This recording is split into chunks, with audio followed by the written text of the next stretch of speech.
오늘은 그 여호수아 14장 6절에서 15절에 있는 말씀을 강론하고자 합니다.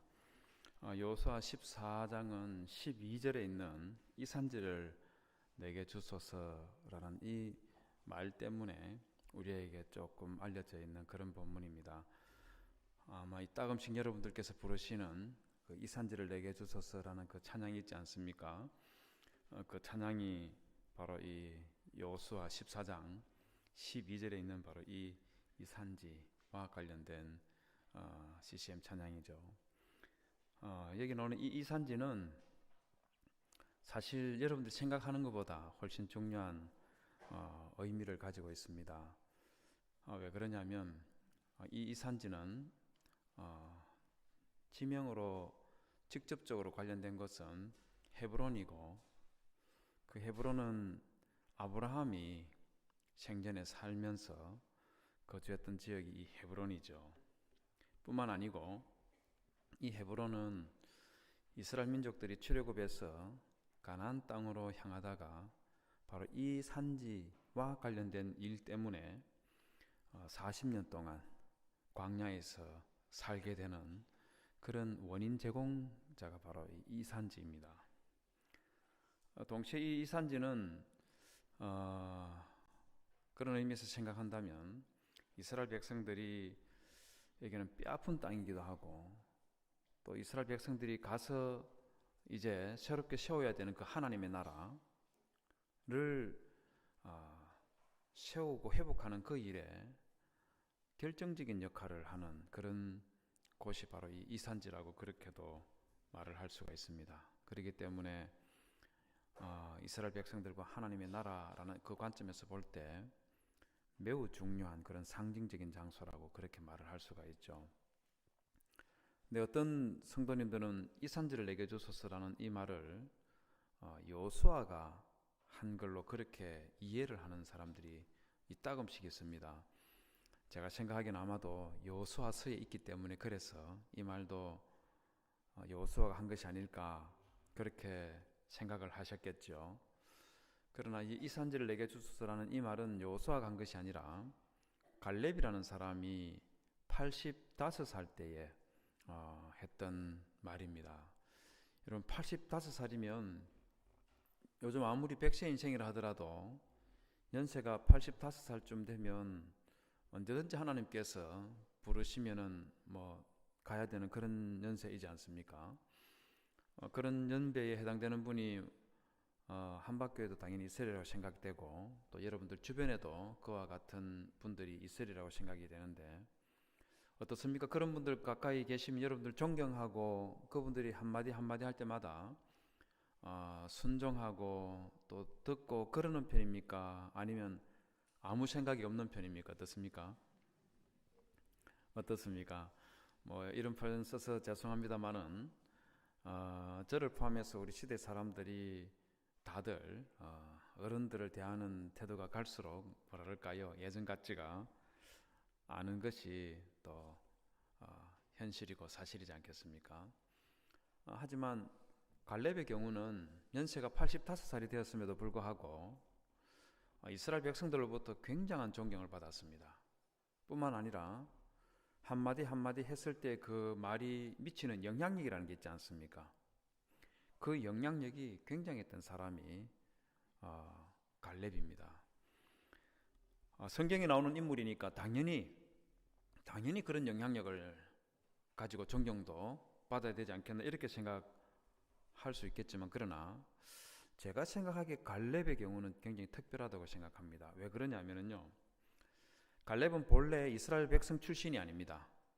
이방인 출신인데 이스라엘 백성들이 출애굽할 때 함께 따라 나와서 이스라엘 백성들과 거주하기 시작했던 그런 사람이 갈렙입니다. 출애굽기 12장 38절에 보면 이스라엘 백성들이 출애굽할 때 중단 잡족이 그들과 함께 하였다고 그렇게 이야기를 합니다. 우리 히브리어 성경에서는 베감, 에이렙, 랍 많은 다른 민족이 함께 하였다 이렇게 기록을 해놨고, 그에 맞춰서 영어 성경도 many other people 이렇게 번역했는데 반해서 우리 한글 성경은 중다한 잡족이라고 그렇게 번역을 했습니다. 여러분, 잡자가 들어가면 좋은 표현입니까? 안 좋은 표현입니까? 어떻습니까? 잡자가 들어가면 일단 좋은 표현은 아니에요. 여러분들이 좋아하시는 그 잡채 있지 않습니까?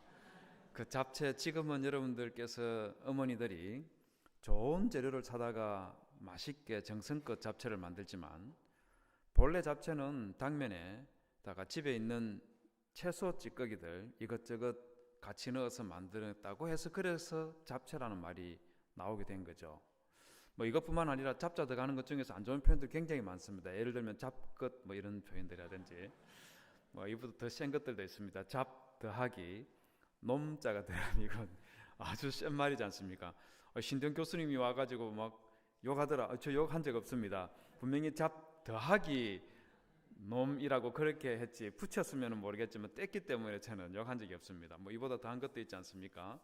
잡 더하기 연자가 들어가면 이런 말 쓰는 사람은 상대하면 안 되죠. 아주 나쁜 사람들이죠. 그런데 이 갈렙 같은 경우는 잡족 출신의 잡놈이라고 불러도 될 만한 그런 사람입니다.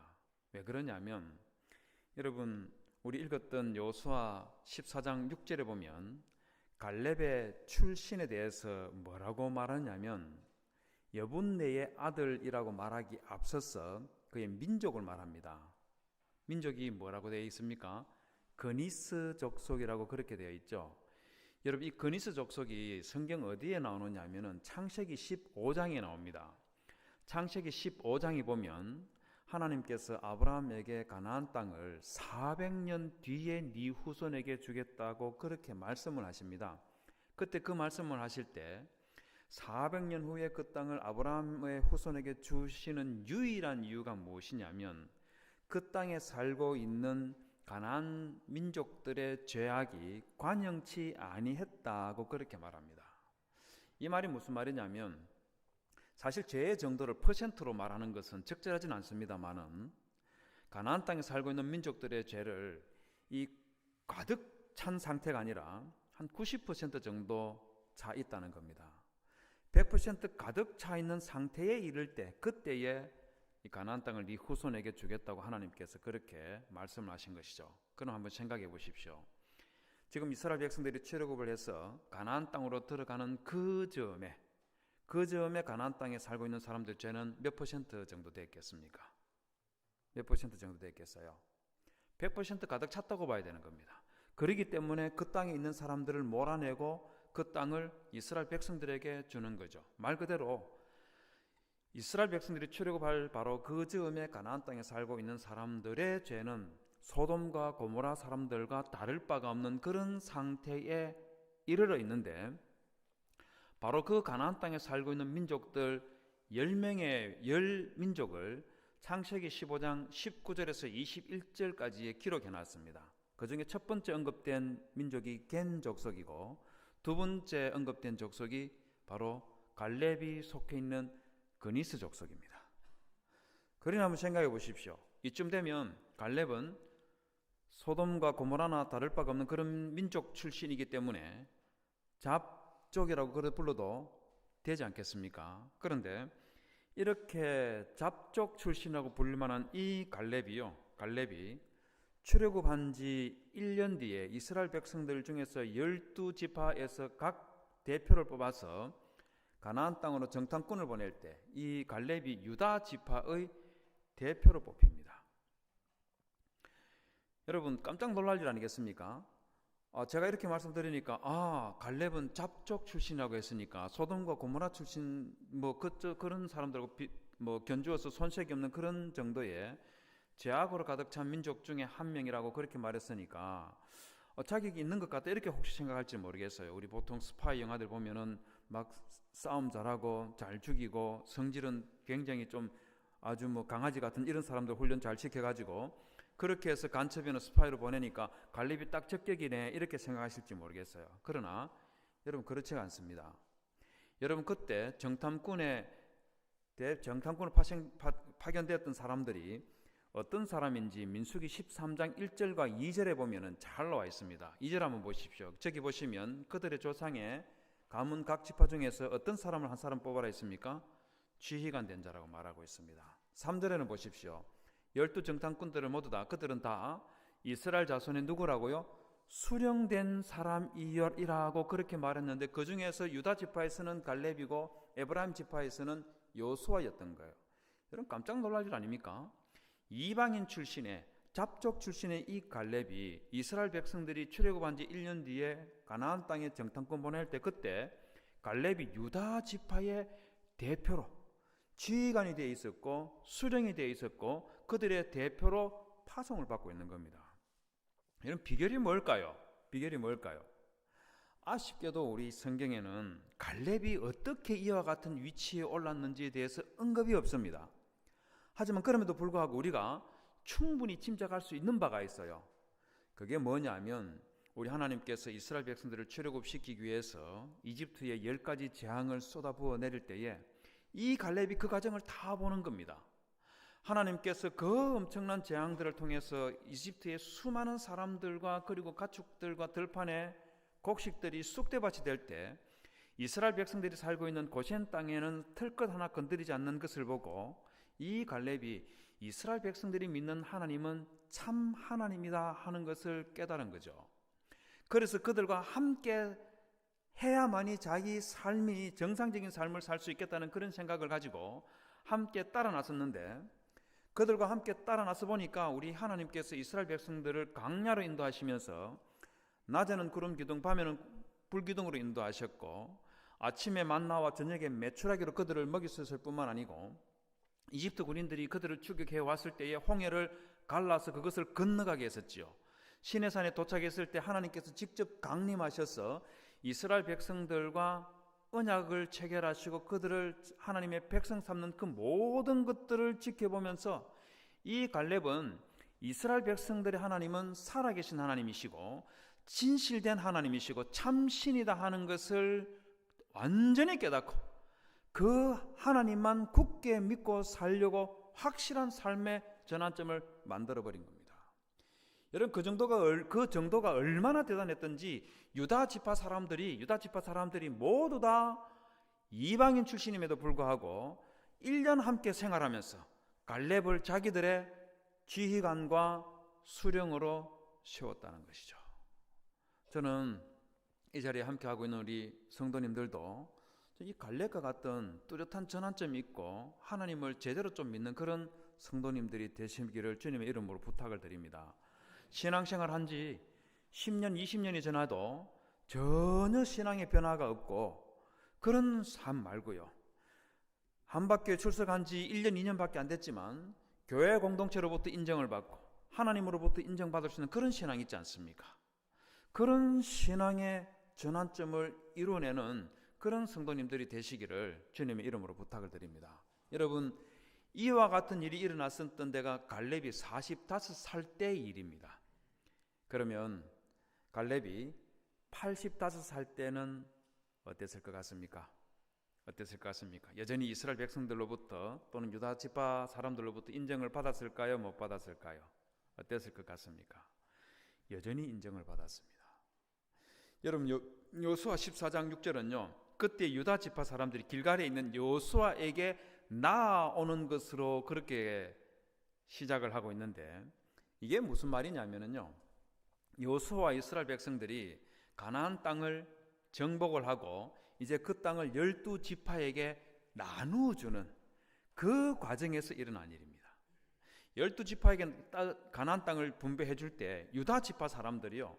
자기 자신들뿐만 아니고 자신들의 후손들이 대대손손 살 땅을 분배받기 위해서 여호수아에게 지금 나아오고 있는데 그때 이 유다 지파 사람들이요. 또 자기들의 대표로 누구를 내세우고 있냐면은 또 갈렙을 내세우고 있는 거예요. 여러분 기가 막힌 일 아닙니까?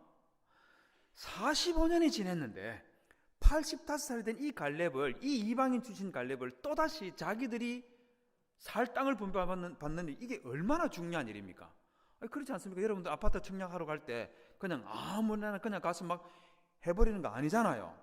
신중하고 또 신중하고 그러는 게 우리 일반적인 우리의 모습들이지 않습니까? 그런데 그 중요한 일을 하는 그 찰나에 유다 지파 사람들이 갈렙을 대표로 내세웠다는 겁니다.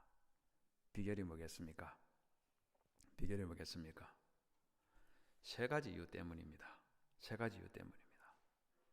제가 보통은 두 가지 이유만 말하는데 오늘은 세 가지를 다 하면서 한 1시간 30분 강의하는 거를 제가 한번 끝까지 한번 도전해볼까 하는 그런 마음을 일단은 가지고 있습니다. 중간에 하다가 너무 지겹다, 세 가지 다 하지 말고 두 가지만 하고 내려오십시오 하고 저한테 사인해 주시면 제가 두말하지 않고 내려가겠습니다. 그 첫 번째가 무엇이냐면요, 갈렙은 변함이 없는 신앙을 가졌습니다. 여호수아 14장 8절에 보면 갈렙이 이런 말을 합니다. 8절 한번 보십시오. 제일 마지막에 보면 빨간 글자로 되어 있는 부분을 보면 나는 나의 하나님 여호와께 충성하였으므로 라고 그렇게 말하고 있죠. 그런데 갈렙이 말입니다, 나는 나의 하나님 여호와께 충성하였으므로 이렇게 말하고 끝내는 것이 아니라 8절 전반부에 보면 나와 함께 올라갔던 내 형제들은 백성의 간담을 높게 했지만 백성의 간담을 높게 했던 그 형제들과 나는 내 하나님께 하나님 여호와께 충성하였으면 내 자신의 모습하고 비교, 대조를 시키고 있습니다. 이런 무슨 사건을 가지고 갈렙이 이와 같이 대조와 대비를 시도를 하고 있을까요? 왜 그러고 있겠습니까? 무슨 사건이 저 배경에 있을 것 같습니까? 7절에 힌트가 나와 있습니다. 7절에 보시면 내 나이 40세에 갈렙의 40세 때에 있었던 일이라는 것이죠. 여호와의 종 모세가 가데스 바네아에서 나를 보내어 이 땅을 뭘 하겠다고요? 정탐하게 하였으므로 라고 말을 하면서 바로 그 정탐꾼 사건 때 나와 함께 올라갔던 내 형제들은 백성의 간담을 높게 했지만 나는 나의 하나님 여호와께 충성하였습니다. 그렇게 이야기하는 거예요. 여러분, 실제로 이 12 정탐꾼 사건 때 10명의 정탐꾼들이요, 이스라엘 백성들의 마음을 그야말로 불 앞에 놓여 있는 이 촛농 녹듯이 그렇게 녹아버리게 만들었습니다. 여러분, 이 사람들이요, 정탐하러 가서 민수기 13장 22절에 보면 헤브론에 도착을 해서 거기에 있는 아낙 자손들을 보고, 그리고 돌아와서 33절에서 뭐라고 말하고 있느냐면 거기서 또 네피림 후손 아낙 자손 대장부들을 보았나니 우리는 스스로 보기에 또 메뚜기 같으니라고 그렇게 말했습니다. 우리 메뚜기 잘 알지 않습니까? 연세 많으신 우리 5, 60대 되시는 분은 어린 시절에 메뚜기 한 번쯤은 다 드셔보셨지 않습니까? 우리 새끼손가락 요 2마디 정도도 채 안 되는 놈이 굵기는 요거 반밖에 안 되는 그게 메뚜기지 않습니까? 여러분, 이 사람들이요, 헤브론에 있는 아낙 자손들을 보고 돌아와서 우리는 메뚜기에 지나지 않습니다, 이렇게 말한 거예요. 그러면서 31절에 보면 그러기 때문에 우리가 가나안 땅에 들어가면 우리 다 죽습니다. 그 백성들 치지 못하고 우리 다 죽습니다. 그렇게 보고를 했습니다. 여러분, 그 바람에 이스라엘 백성들이 그날 밤에 밤새도록 울었습니다. 통곡을 하면서 우리 하나님이 우리를 죽이려고 우리만 죽이려는 것이 아니고 우리 자손들까지 다 죽이려고 가나안 땅으로 데려가려고 하고 있다, 이렇게 울부짖으면서 모세 말고 다른 지도자를 세워서 이집트로 돌아가자 그렇게 밤새도록 함성을 지르면서 난리를 피웠었습니다. 하나님께서 이스라엘 백성들을 위해서 이집트 땅에서 내렸던 그 10가지 재앙 다 필요 없고요, 만나와 메추라기고 이런 거 다 필요 없고, 우리가 모세 외에 다른 지도자를 세워서 이집트로 돌아가자 하고 함성을 지르고 있는 그 모습들을 한번 상상해 보십시오. 너무 충격적이지 않습니까? 여러분, 그때 갈렙은 어떻게 했겠습니까? 갈렙은 여호수아 14장 9절에 보면 이렇게 말합니다. 오직 여호와를 거역하지 말라. 또 그 땅 백성을 두려워하지 말라. 그들은 우리의 먹이라. 그렇게 말했습니다. 여러분, 갈렙의 관점이 참 다르다는 생각이 들지 않습니까? 똑같은 헤브론에 있는 아낙 자손들을 두고 열 정탐꾼들은 우리는 메뚜기에 지나지 않습니다, 그렇게 말할 때 갈렙은요, 아니 우리가 메뚜기가 아니고 그들이 우리의 먹이에 지나지 않는다. 사람이 먹는 것은 먹이라고 하지 않고 밥이라고 하지 않습니까? 그죠? 그들은 우리의 밥이다, 이렇게 말했습니다. 여러분, 저는 성도 여러분들도 이 갈렙과 같은 그런 신앙의 관점을 좀 가지시기를 주님의 이름 부탁을 드립니다. 조그마한 일이 있을 때 그때 간이 콩알만해져서 이건 내가 감당할 수 있을까? 왜 하나님께서 나에게 이런 시련을 주시나? 이런 생각하시기보다 아무리 큰 태산 같은 그런 일들이 내 앞에 놓여 있다 하더라도 이건 나에게 파멸신하지 않는다. 여러분, 이런 신앙과 이런 마음의 태도를 가지는 그런 성도님 되시기를 진심으로 부탁을 드립니다. 여러분, 민수기 14장에서 갈렙이 40살 때에 헤브론에 있는 아낙 자손들은 우리 먹이에 지나지 않는다 이렇게 말했었는데 85살 때는 어땠을 것 같습니까? 85살 때는 바로 이 산지가 이제 이렇게 나오는 거예요. 여러분 여호수아 14장 12절 보십시오. 저기 보시면 그날에 여호와께서 말씀하신 이 산지를 내게 주소서 그렇게 말하고 났어요. 당신도 그날에 들었었거니와 그곳에는 이 산지에는 아낙 자손들이 여전히 있는데 내가 필경 여호와의 말씀하신 대로 그들을 쫓아내리이다 이렇게 말합니다. 여러분, 갈렙이 지금 그들을 쫓아낼 수 있다고 말하는 이거 민수기 14장 9절에 있는 표현으로 바꾸어서 말하면 지금 85살 된 이 갈렙이 헤브론에 있는 아낙 자손들을 뭘로 여긴다는 겁니까? 뭘로 여긴다는 거예요? 바보로 여긴다는 말이죠. 먹이로 여긴다는 겁니다. 40살 때 헤브론에 있는 아낙 자손들을 밥, 먹이라고 생각했었는데 85살 때도 여전히 그들은 나에게 먹이에 지나지 않는다, 밥에 지나지 않는다 이렇게 생각했던 거예요. 여러분, 갈렙이 힘이 좋았기 때문에 이렇게 했습니까? 공부를 많이 했기 때문에 이렇게 했습니까? 아니면 돈이 많기 때문에 이렇게 말했겠습니까? 모두 다 아닙니다. 갈렙이 이렇게 말할 수 있었던 데에는요, 이유가 딱 하나 있습니다. 민수기 14장 9절 보십시오. 그들은 우리의 먹이라, 우리의 밥이라 하고 나서 그 다음에 뭐라고 하고 있습니까? 여호와는 우리와 함께 하시느니라 이렇게 말합니다. 하나님께서 나와 함께 하신다는 것이죠. 여러분, 여호수아 14장 12절도 보십시오. 그들을 쫓아내리라 하고 말하기 바로 직전에 뭐라고 말하고 있습니까? 여호와께서 혹시 나와 함께 하시면, 여호와께서 나와 함께 하시면 40살 때 헤브론에 있는 아낙 자손들은 나에게 밥에 지나지 않았는데 85살 된 지금도 그들은 나에게 밥에 지나지 않는다는 이 신앙을 40살 때부터 84살 때까지 변치 않고 가지고 있었던 사람이, 그 사람이 갈렙이라는 겁니다. 저는 코로나가 시작되기 전에 중국을 여행을 다녀왔던 적이 있습니다. 북경도 갔었는데 북경 구경할 거 많이 있지 않습니까? 자금성을 비롯해서 거대한 고대 도시니까 볼 게 참 많이 있죠. 마지막 날에는 북경에서 한 40분 정도 차를 타고 이동한 곳에 있는 용경협이라는 곳에 갔었는데요. 그 용경협이라는 곳이 어떤 곳이냐면 굉장히 높은 산들이 있지 않습니까? 높은 산들이 줄비하게 있는 거기에 큰 댐을 쌓아서 거대한 호수를 만들어 놓은 그런 곳이었습니다. 거기에 이제 배를 타고 쭉 들어가면서 산세를 구경하는 그런 관광 코스가 용경협이었는데 한 5분쯤 배를 타고 들어가니까 어떤 사람이요, 하늘을 가리키면서 야, 저거 보세요, 저거 뭐예요? 이러는 거예요. 뭔가 싶어서 쳐다보니까 글쎄 굉장히 높은 산꼭대기 있지 않습니까? 거기에 이쪽 산꼭대기에서 저쪽 산꼭대기에 외주를 쳐놔놓고 거기에 중국 사람 한 사람이 대나무 하나를 들고 외주를 타기 시작하는 거예요. 제가 깜짝 놀랐습니다. 왜 그러냐면요, 밑에 호수가 이렇게 물이 많이 고여 있긴 했었지만 너무 높아서 제가 생각하기에 떨어지면 물 위에 떨어진다 하더라도 바로 죽겠다 하는 그런 생각이 들 정도로 굉장히 높은 곳이었어요. 거기에 대나무 하나를 딱 들고 외주를 타고 있으니까 제가 너무 놀라운 거예요. 그 다음 장면이 더 놀라웠습니다. 어떤 사람이 외발 자전거 있지 않습니까?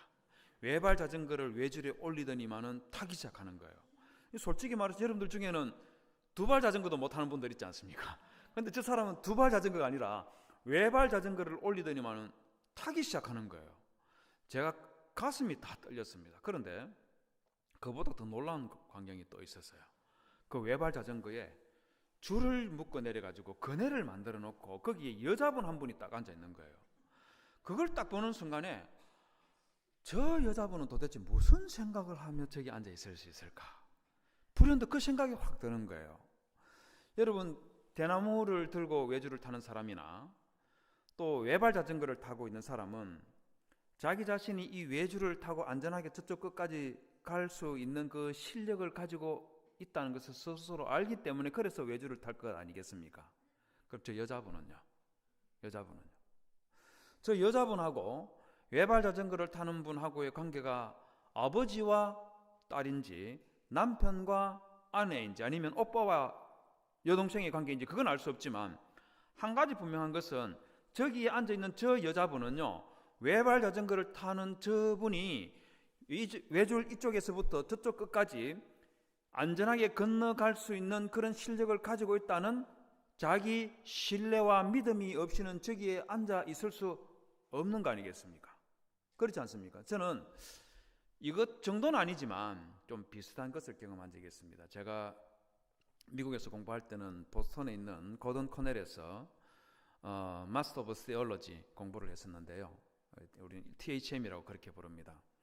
학교 아파트에서 가족 아파트에서 살고 있었는데 하루는 저녁에 도서관에서 공부하다가 저녁을 먹기 위해서 이제 집으로 돌아오는데 제가 살고 있는 학생 아파트 바로 앞에 조그만 놀이터가 하나 있었습니다. 그 놀이터에 초등학교 가면은 왜 구름다리라고 부르기도 하고 미국에서는 멍키바라고 부르는 거 있지 않습니까? 저게 있었는데요. 저기 위에 아이가 한 명 올라가 있고 주변에 아이 어른들이 막 둘러서서 웅성거리고 있었습니다. 뭔 일인가 해서 가까이 가보니까 저 멍키바 또는 구름다리 위에 당시 3살밖에 안 됐던 저희 아이가, 딸아이가 저기 어떻게 올라갔는지 올라가서 막 울고 있고 아이들은 막 웅성거리고 있고 그 중에 백인 아저씨 한 명 키가 한 190쯤 되는 그런 백인 아저씨가 저희 아이 보고 Hey, come down, I'll help you 이러고 있는데 저희 아이들은 들은 척도 안 하고 울고만 있는 거예요.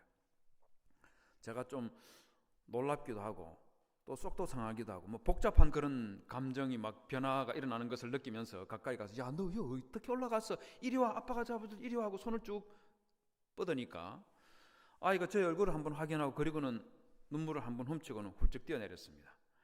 제가 솔직히 말해서 안 뛰어내릴 줄 알았습니다.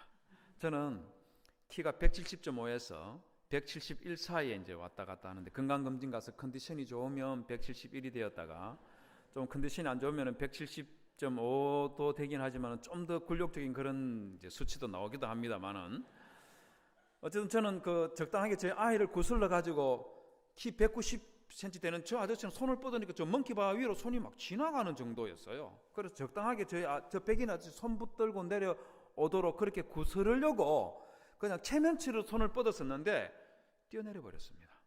왜 뛰어내렸을까요? 왜 뛰어내렸겠습니까? 제가 백인 아저씨보다 키가 크기 때문에 뛰어내렸겠습니까? 덩치가 커 보였을까요? 다 아닙니다.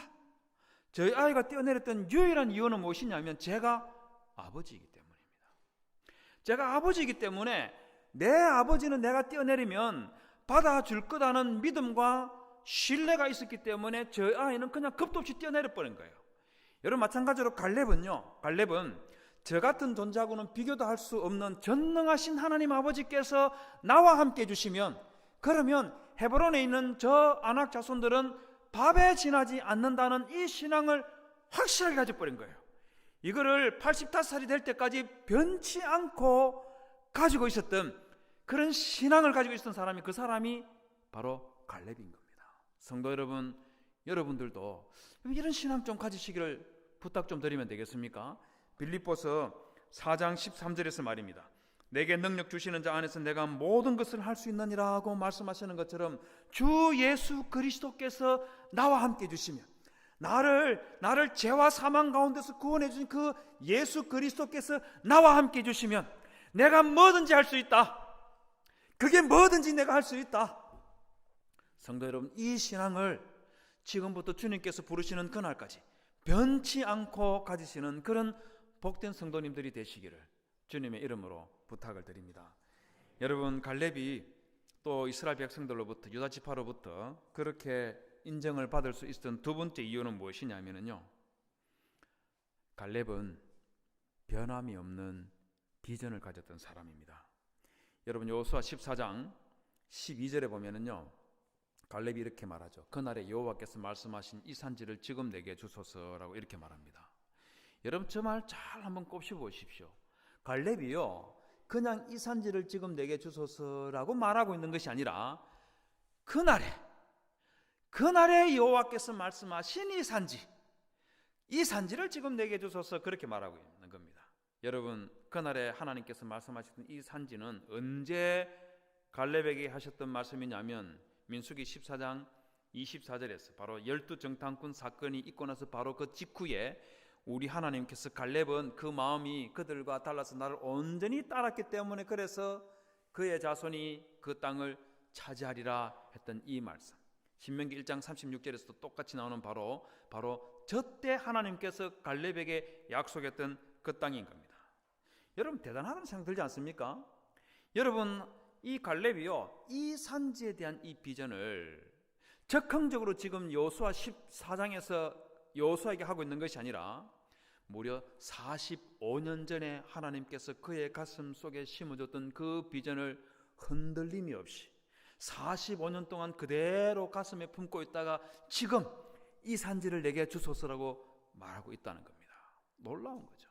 제가 말씀을 준비하면서 네이버에서 이것저것 검색을 하다가 대학생들을 상대로 아르바이트 포털 알바몬에서요, 성공하는 습관에 대해서 설문조사를 한 게 있길래 제가 한번 들어가서 이게 뭔가 해서 한번 본 적이 있습니다. 제가 보니까 대학생들뿐만 아니라 우리 모두 한번 좀 생각해 봐야 되겠다는 그런 내용이었어요. 성공하는 습관은 어떤 거냐면 결심한 일을 포기하지 않고 꾸준히 실천하는 것, 매사에 긍정적으로 생각하기, 정해진 시간보다 일찍 도착하기, 시간을 정해 매일 책 읽기, 신문 챙겨보기가 성공하는 습관이라고 그렇게 말했습니다. 그 다음에 실패하는 습관은요, 할 일 미루기, 쉽게 포기하기, 늦잠 자기, 지각하기, 충동적으로 구매하기가 실패하는 습관, 이렇게 했습니다. 딱 보니까 해당되는 게 제법 있다는 생각이 들죠, 그죠? 성공하는 습관에 해당되는 게 많습니까? 실패하는 습관에 해당되는 게 많습니까? 막 충동 구매 이런 것들 막 엄청나게 많이 하지 않습니까? 그런데 저기 보십시오. 성공하는 습관 첫 번째 나온 게 무엇이냐면 결심한 일을 포기하지 않고 실천하는 거라고 그렇게 이야기했죠. 실패하는 습관 두 번째 나오는 것도 쉽게 포기하는 게 바로 실패의 지름길이라고 그렇게 이야기를 하고 있습니다. 그런데 말입니다, 저기에서 대학생들이 말하는 쉽게 포기하지 않는다든지 결심한 일을 포기하지 않고 실천한다는 이거, 여러분 기껏 해봤자 몇 달 아니면 길어봤자 몇 년 정도 아니겠어요? 포기하지 않는다는 게, 여러분 한번 생각해 보십시오. 얼마나 오랫동안 안 하는, 지속하는 게 포기하지 않는 겁니까? 우리 일반적으로 우리 주변을 돌아보면 이거 몇 달, 1년 정도만 해도 쉽게 포기하지 않는 그런 성품을 가지고 있다, 그렇게 평가를 받을 그런 일이지 않습니까? 그런데 갈렙은 그게 아니라는 거죠. 몇 달이나 몇 년 정도가 아니라 무려 45년 동안 하나님께서 그의 가슴에 이 산지에 대한 비전을 심어줬을 때 그걸 흔들림이 없이 끊임없이 그 비전을 가슴에 품고 있는 그런 모습을 보여줬다는 것이죠.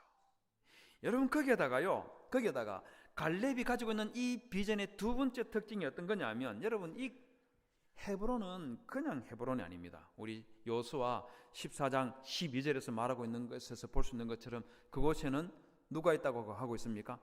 아낙 사람이 있다고 그렇게 말하고 있습니다. 민수기 13장 22절에서 또는 33절에서 여기 있는 이 아낙 자손들을 보고 이스라엘 열 정탐꾼들이 우리는 메뚜기 지나지 않는다고 말했던 바로 그 아낙 자손들이 여전히 거기에 버티고 살고 있어요. 뿐만 아니라 이 헤브론은 말입니다, 헤브론은 그 성읍들은 크고 견고할지라도 이렇게 말할 정도로 굉장히 견고한 성을 가지고 있습니다. 제가 한 7년 전에 코로나가 시작되기 바로 직전에 학생들을 데리고 이스라엘을 다녀온 적이 있습니다. 3번을 저는 이스라엘을 다녀왔었는데요, 유일하게 지난번에 갔을 때 헤브론을 가보게 되었습니다. 헤브론에 갔었다가 제가 그 헤브론에 있는 성벽 유적을 보고 제가 깜짝 놀랐습니다. 앞에 보시는 저게 바로 헤브론의 성벽 유적입니다. 저렇게 보니까 이게 어느 정도인지 감이 잘 안 오실 거라고 생각되는데요, 이 성벽의 폭이 무려 5m입니다. 5m라 해도 전혀 감동을 안 받으시는데 감동 좀 받으십시오. 우리 시대, 여러분 다산 정약용이 했던 그 수원성 폭 5m 안 됩니다. 불과 200~300년 전에 만들었던 성벽도 뭐 1~2m밖에 안 돼요. 그런데 지금 무려 3600년, 3700년 전에 만들었던 성벽이 5m나 된다는 겁니다. 높이가 어느 정도였는지 우리가 확인할 수는 없지만 세월이 너무 많이 지나갔고 또 훼손됐고 이렇기 때문에 높이까지는 확인할 수 없지만 폭이 5m나 되는 이런 성벽을 쌓아 올렸다는 것은 정말 굉장한 일이죠.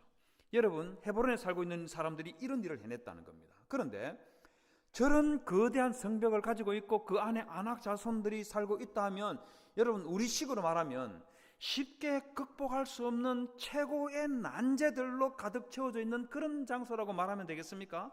그런데 그런 산지를 이 갈렙이 이 산지를 내게 주소서라고 그렇게 말을 할 수 있었다는 것이죠.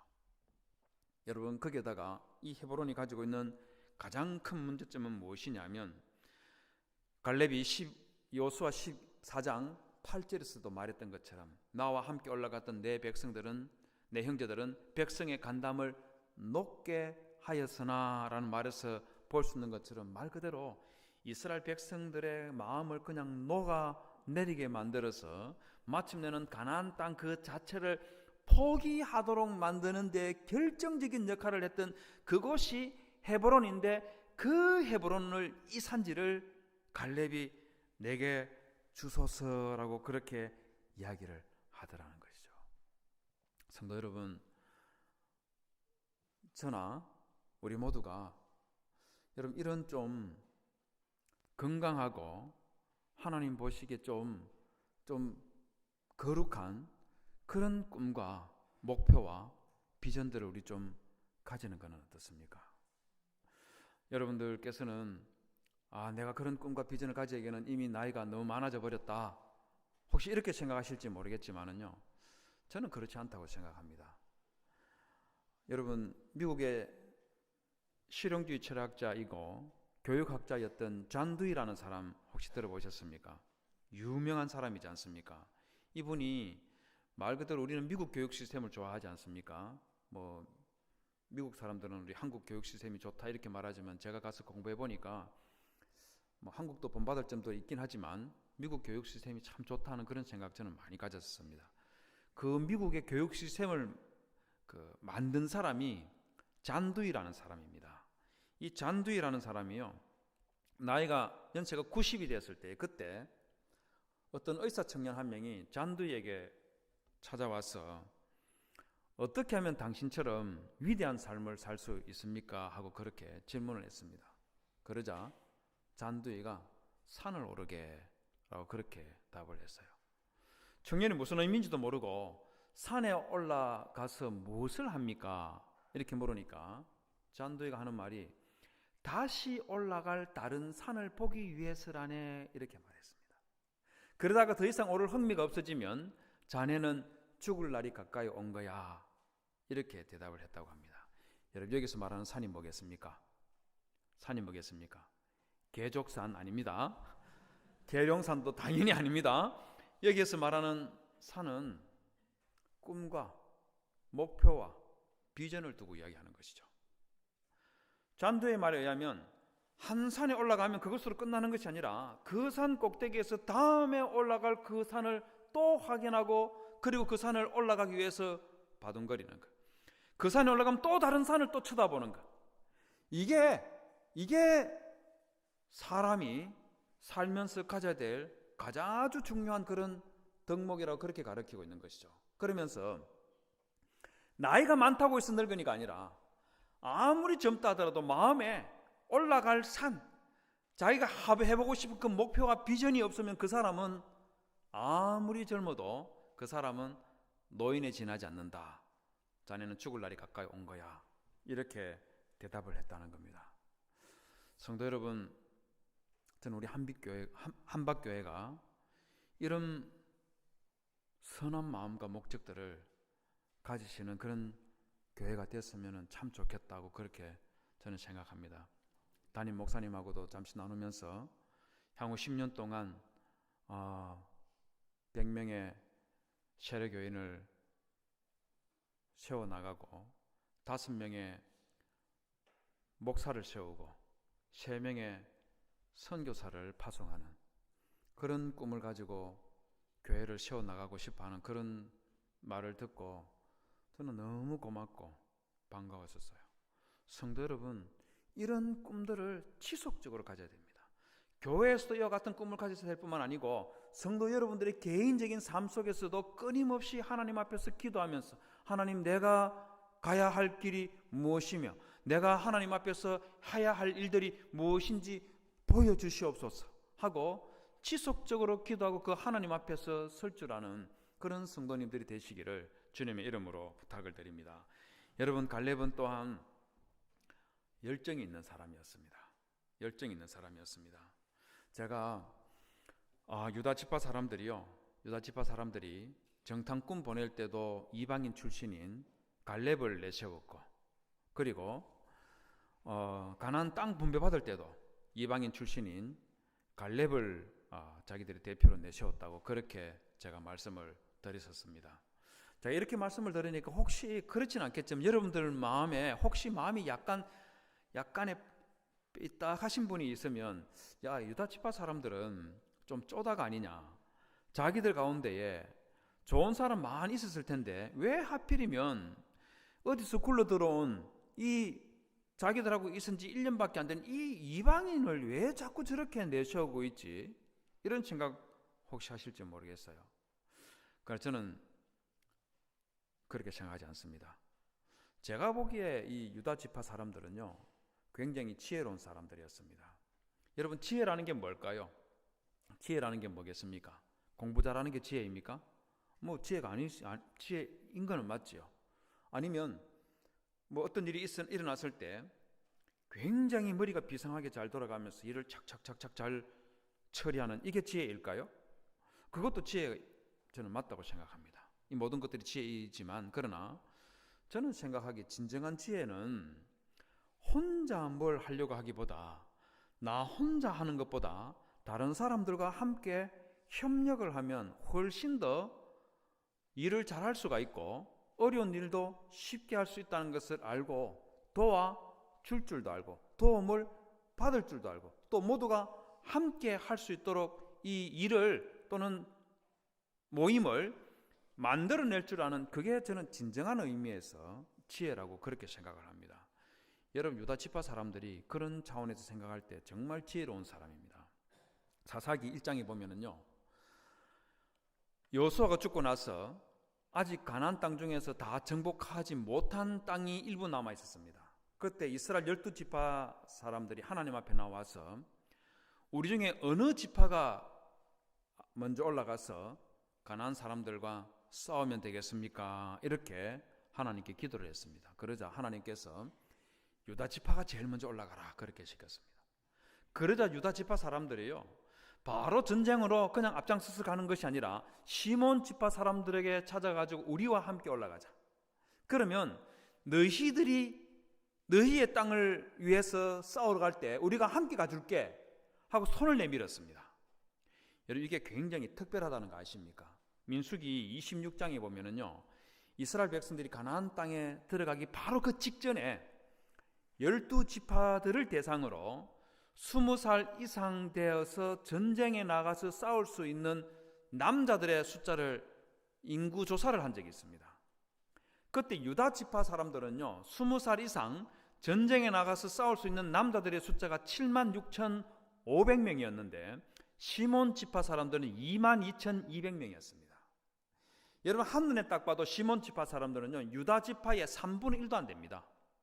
뿐만 아니라 여러분, 저기 보십시오. 저기 보시면 이 유다 지파만큼은 안 되지만 시몬 지파보다 훨씬 더 인구가 더 많은 이사갈이라든지 단 지파라든지 스불론 지파 같이 6만 명이 넘는 이런 지파들도 있었습니다. 그런데 유다 지파가 이렇게 인구 많은 지파 사람들이 가서 우리와 함께 싸우러 가자 이렇게 말하는 것이 아니라 12지파 중에서 인구가 제일 적은 시몬 지파 사람에게 우리와 함께 싸우러 가자 하고 손을 내밀었습니다. 유다 지파 사람들이 바보라서 이랬을까요? 진짜 쪼달아서 이렇게 했겠습니까? 여러분, 아닙니다. 유다 지파 사람들은요, 자기들보다 인구가 3분의 1도 안 되는 그런 지파가 시몬 지파이지만 나 혼자 싸우러 가는 것보다 함께 싸우러 가는 것이 훨씬 더 큰 전투력을 발휘할 수 있다는 것을 알고 제일 인구가 적은 지파인 시몬 지파 사람들에게 기꺼이 손을 내밀고 함께 싸우러 가자고 말할 줄 아는 지파가, 그 지파가 바로 유다 지파 사람들이었다는 거예요. 여러분, 우리 주변에 보면 군집 생활하는 그런 그 곤충들이 들어있지 않습니까? 대표적인 예를 들면 개미나 꿀벌 이런 것들이 군집 생활하는 곤충들의 대표라고 그렇게 말할 수 있겠죠. 그런데 이 꿀벌하고 개미가 똑같이 군집 생활을 하고 있음에도 불구하고 위기에 딱 부딪혔을 때에 하는 행동이 정반대로 나오는 거 아십니까? 여러분, 꿀벌의 천적이 뭔지 아십니까? 꿀벌의 천적, 말벌이죠. 맞습니다. 말벌이 천적입니다. 제가 KBS 다큐에서요, 말벌 6마리가 꿀벌 3,000마리가 있는 꿀통을 공격을 해서 3시간 만에 다 죽이는, 그걸 제가 한번 본 적이 있습니다. 제가 저걸 보면서 처음에는 와, 꿀벌도 정말 대단하다. 어떻게 5, 6마리가 3시간 만에 3,000마리를 다 죽일 수 있나 하는 그런 생각을 가지고 쳐다보고 있다가 한참 쳐다보고 있으면서요, 저는 말벌이 대단한 것이 아니라 꿀벌이 더 대단하다는 생각이 들기를 시작했습니다. 아니, 3,000마리가 어떻게 하면은 6마리에게 다 죽어줄 수가 있을까 하는 그 생각이 확 드는 거예요.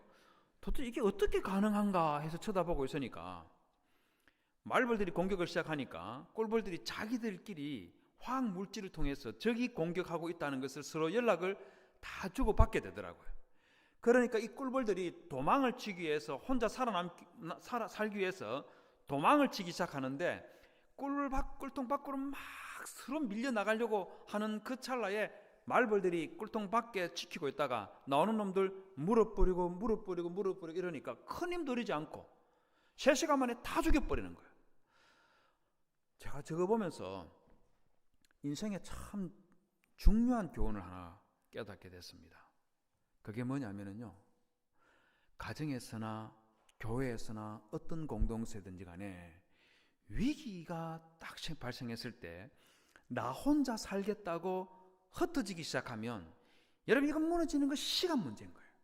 여러분 가정에 어떤 어려움이 생겨났을 때 남편 따로, 아내 따로, 부모님 따로, 자식 따로 흩어지기 시작하면 여러분, 그 가정 무너지는 거 시간 문제라는 거 아십니까? 여러분, 교회도 마찬가지예요. 한박교회 성도님들의 숫자가 구체적으로 제가 얼마나 되는지 제가 잘 모르지만은요, 한박교회 성도님들의 숫자가 3,000이든 3만이든 30만이 된다 하더라도 위기에 섰을 때에 뿔뿔이 흩어지고 나 혼자 살겠다고 나누어지기 시작하면은요, 여러분, 교회 하나 무너지는 것 시간 문제입니다. 반면에 개미는 완전 다릅니다. 개미의 천적이 뭘까요? 개미의 천적이 뭐겠습니까? 개미 핥기 이런 거는 호주나 뉴질랜드에 있고 우리나라는 없지 않습니까? 우리나라에 있는 것들 중에서 거의 개미의 천적급에 해당되는 게 사마귀입니다. 여러분, 우리 알다시피 사마귀는 좀 재수없게 생겼지 않습니까? 머리가 어쩌면 저렇게 정삼각형으로 저렇게 세모 대가리를 만들 수 있는지 저는 보기만 해도 기분은 엄청 나빠요. 저런 게 다 있을까?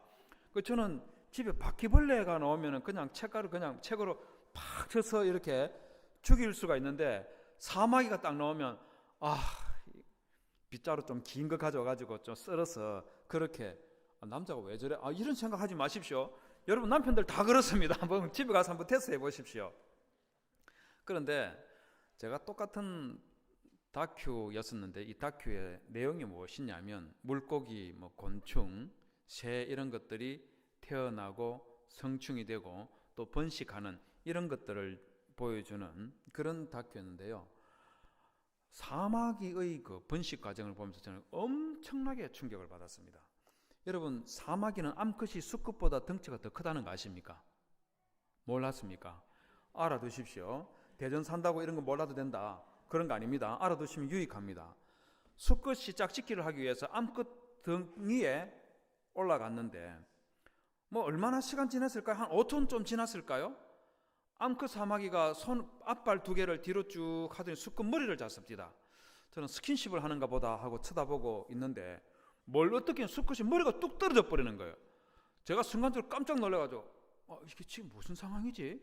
지금 수컷 머리를 지금 뗐는데 저걸 조금 이따 지금 다시 붙이면 붙나? 제가 이게 바보라서 그러는 게 아니라 부부싸움을 하다가 암컷 수컷 머리를 떼버리면 와 그놈들 부부싸움 어마어마하게 하네 이런 생각할 건데 짝짓기를 하다 머리를 떼버리니까 이게 지금 도대체 무슨 상황인지 구분이 안 되는 거예요. 짐작이 안 되는 거예요. 쳐다보고 있으니까 암컷이 수컷의 머리를 앞으로 쭉 가져다가 입으로 가져갑니다. 그러면 저 순간에 키스를 하고 죄송합니다. 뽀뽀를 하고 그리고는 다시 저 머리를 붙이면 이게 붙는가? 이런 생각하고 쳐다보고 있는데 그게 아니고 입으로 가져가더니만은 이 머리를 그냥 먹어 치워버리는 거예요. 제가 저걸 보는 순간에 이런 변태 같은 놈이 있나? 저걸 먹어 치워버리면 어떻게 하나? 제가 너무 놀래가지고 저거 딱 보고 나서 그 다음부터 우리 보통 보면은 그 딸들에게 남자 조심하라 그렇게 말하지 않습니까? 제가 저걸 보고는 남자도 여자 조심해야 된다. 제가 저거 보고 나서 아내가 여보 설거지 좀 해주세요 이렇게 말하면은요, 자, 두 말 하지 않고 가서 설거지를 합니다. 목 날아가는 것보다 그냥 설거지 하는 게 이게 훨씬 나은 거 아닙니까? 그 뭐라고 설거지 한번 하지 목 날아갈 그런 일을 뭐 때문에 벌이겠습니까?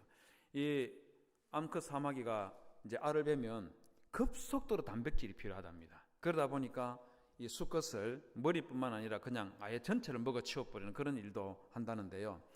요행이 수컷이 도망을 쳐버리면 그러면 이 암컷 사마귀가 단백질을 보충하기 위해서 흔하게 볼 수 있는 개미를 먹어 치운답니다. 그런데 개미들은 꿀벌하고 다릅니다. 여러분 사마귀는 개미보다 무려 20배, 30배 정도 덩치가 더 큰데 개미를 잡아먹기 시작하면요, 개미들이 혼자 살겠다고 흩어지는 것이 아니라 저놈들이요, 다른 한 놈이 잡혀 먹고 있는 그 와중에 다른 개미들이 사마귀에 달라붙어가지고 물기 시작을 합니다. 그럼 한번 물 때마다 개미 입에서 독성이 조금 나오는데 이거 한 마리가 한번 물어가지고는 아무 의미가 없답니다. 그런데 5마리, 10마리, 20마리가 달라붙어서 한 번 물고 두 번 물고 계속 물면 그 조그만 입에서 나오는 그 소량의 이 독성이 사마귀 온몸에 쭉 퍼지면서 그러면은 얘가 마비가 되면서 쓰러지게 되고, 그러면 개미들이 그 날카로운 입으로 이 물을 뜯어서 해체를 해가지고 가져가서 자기들 양식을 만들어 버린다고 그렇게 이야기를 합니다.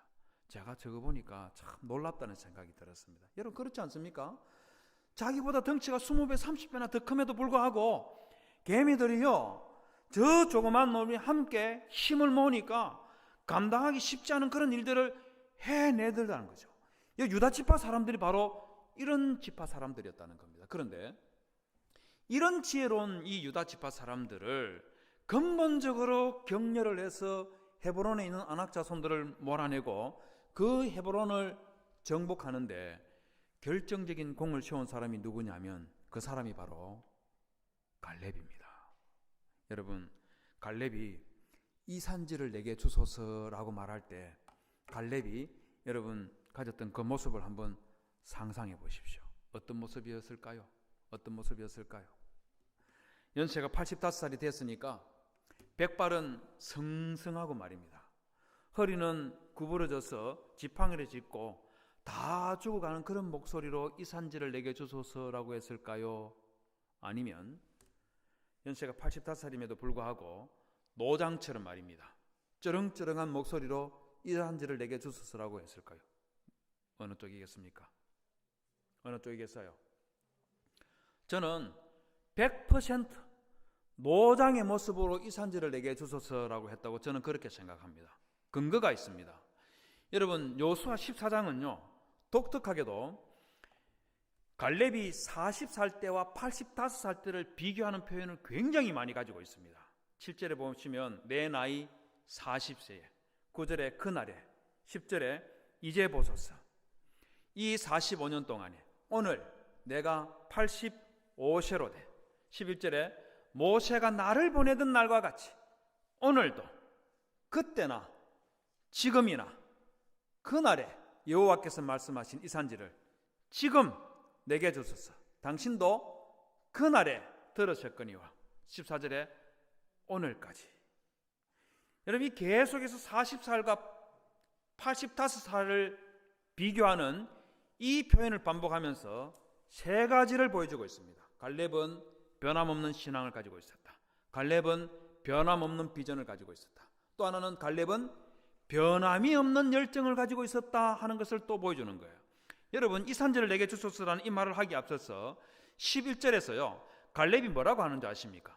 모세가 나를 보내던 날과 같이 오늘날 오히려 강건하니 나의 힘이 그때나 이제나 일반이라 싸움이나 출입에 감당할 수 있사온즉, 이렇게 말합니다. 여러분, 이 말 좀 특별하다는 생각 들지 않습니까? 안 특별하십니까? 저는 특별해요. 한번 생각해 보십시오. 연세가 85살 된 이 노인네가 자기의 힘이 40살 때와 지금 똑같아가 아니라 오늘날 오히려 강건하다고 그렇게 말했습니다. 이게 말이 되는 소리입니까? 말이 되는 소리예요. 저는 좀 오래된 이야기입니다만은 한 10수년 전에 저의 둘째 딸이 어느 날 저에게 느닷없이 말입니다. 아빠는 목욕탕 가서 탕에서 나와서 거울 앞에 서면 어디부터 보세요? 이런 질문을 한번 했습니다. 제가 그 질문을 받고 이건 도대체 뭔 일일까? 내 애가, 내 딸이 지금 뭔가 좀 잘못된 길로 가고 있나 뭐 이런 생각도 들고, 왜 이런 이상한 질문을 할까? 그런 생각이 불현도 확 들었지만 그래도 딸을 믿고 신뢰하는 마음으로 그래, 답을 해줘야지. 아빠는 가슴부터 보는데, 이렇게 이야기했더니만은 저희 딸이 하는 소리가, 아빠, 목사님이 거짓말하면 안 돼요, 이러는 거예요. 그래서 제가, 야, 이 녀석아, 네가 이상한 질문을 해놓고 뭐 아빠 보고 뭐 목사가 거짓말을 하면 되니 안 되니, 그 도대체 왜 그런 질문을, 이상한 질문 하는데, 이렇게 물으니까 저희 딸이 하는 소리가, 아빠, 가슴은 오빠들이 보고 아빠 같은 아저씨들은 배부터 보는 거예요, 이러는 거예요. 그게 무슨 말인데? 이래 물으니까 하는 소리가, 20대 오빠들은 운동도 안 하면서 그냥 가슴에 근육이 좀 더 생겼는가 확인하기 위해서 가슴부터 보고, 그 다음에 40대 이상 되는 아줌마들은 배가 더 나왔는지 들어갔는지 확인하기 위해서 배부터 본다고, 그렇게, 그게 진리라고 그렇게 이야기를 합니다. 맞습니까? 진리 맞습니까? 근데 저는 그 진리에 어긋나게 진짜 가슴부터 제가 봅니다. 이상한 말해서 정말 죄송합니다. 저는 매일 하루는 격일로, 하루는 5km를 30분 동안 뛰고, 그리고 하루는 역기 있지 않습니까? 벤치 프레싱 100kg짜리 30분 정도 들고, 90kg는 한 40분, 80kg는 뭐 50분 이상 그렇게 듭니다. 우리 그 여집사님들은 놀라는 것 같은데, 장로님들, 안수집사님들은 멀뚱멀뚱하게 쳐다보시는 게 이유가 뭡니까? 나도 다 하는 거 뭐 앞에서 뭐 때문에 그런 말 하냐 뭐 이런 겁니까? 아니면은 또 뭐예요 도대체? 제가 100kg라고 그렇게 말씀을 드렸습니다. 보여달라. 제가 설교하면서 보여달라고 하는 이 청은 처음 받아봤는데, 저는 그 30년째 매일같이 격일로 이렇게 운동을 해오고 있습니다. 그래서 밥맛 떨어지는 소리이겠지만은요, 30대나 지금이나 제가 힘이나 뛰는 속도가 아직은 똑같다고 그렇게 이렇게 말씀을 밥맛 떨어지겠지만 할 수가 있습니다. 그런데 저는 1년에 한 번 또는 두 번 정도 선교지에 가서 이제 일주일 또는 2주일 강의를 하고 이제 돌아오곤 하는데, 아시다시피 선교지에 가면은 운동할 그런 상황이 아니지 않습니까? 그런 헬스장도 없고 또 모르는 곳을 함부로 뛰어다닐 수도 없고, 그러다 보니까 일주일 동안 그냥 강의에만 집중하고 돌아오는데, 돌아와서 평소처럼 5km를 30분 동안 뛰는 이 운동을 러닝머신에서 하면은요, 50대 초반에는 평소 속도로 회복하는데 일주일이면 가능했습니다. 제가 환갑이 지낸 지 이제 2년이 지냈는데요, 지금은 어떨 것 같습니까? 지금은 어떨 것 같습니까? 제가 2년 전에 코로나에 걸려서 일주일 동안 꼬박 격리되어 있는 그런 일이 있었습니다. 일주일이 지나고 나서 헬스장에 가서 다시 러닝머신을 뛰기 시작하는데, 평상시 속도로 회복하는데 얼마나 걸렸을까요?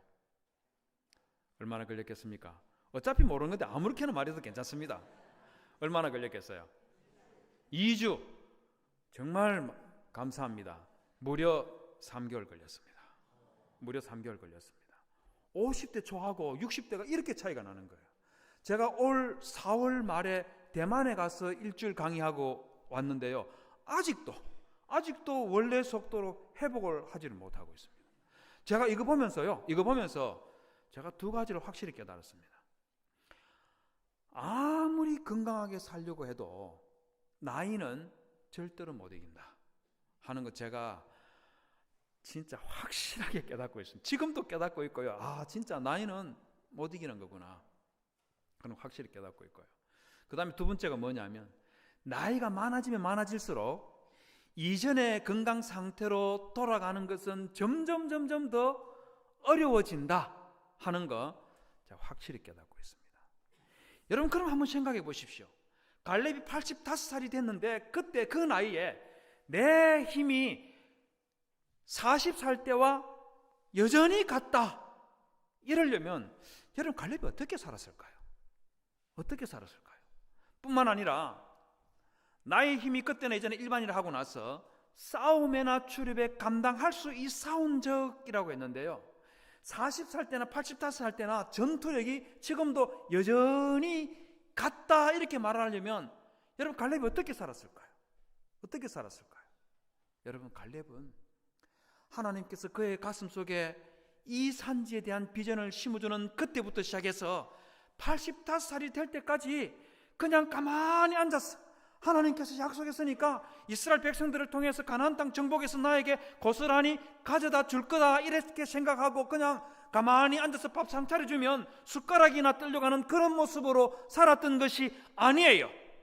하나님께서 그의 가슴에 이 산지에 대한 비전을 심어준 그때부터 갈렙은요, 무려 45년 동안 그의 청춘을 불살랐고 그의 신앙의 열정을 불태웠던 사람이, 그 사람이 갈렙이라는 겁니다. 여러분, 이스라엘 백성들이 40년 동안 살았던 저 헤브론 땅 한번 가보십시오. 아니, 가나안 밑에 있는 그 시나이 광야 한번 가보십시오. 얼마나 더운지 모릅니다. 젊은 청년들은요, 더워서 숨만 헐떡이는 그때 갈렙은 하나님께서 그의 가슴에 심어주셨던 이 산지에 대한 그 비전, 이것을 이루어내기 위해서 자기가 할 수 있는 그 모든 것들을 하면서 평생을 살아왔던 그 사람이 바로 갈렙이라는 겁니다. 여러분, 여호수아 15장 16절에 보면 이 갈렙의 열정이 폭발하는 모습이 저기 기록되어 있습니다. 16절에 보십시오.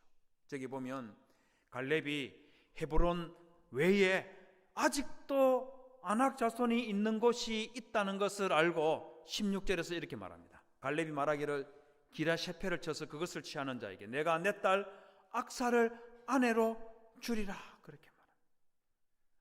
기라셰페를 쳐서 그것을 취하는 자에게 내가 내 딸 악사를 아내로 주리라, 이렇게 말할 정도로 이 산지에 대한 그의 열정, 헤브론에 대한 그의 열정이 이렇게 폭발적이었다는 것을 보여주고 있는 것이죠.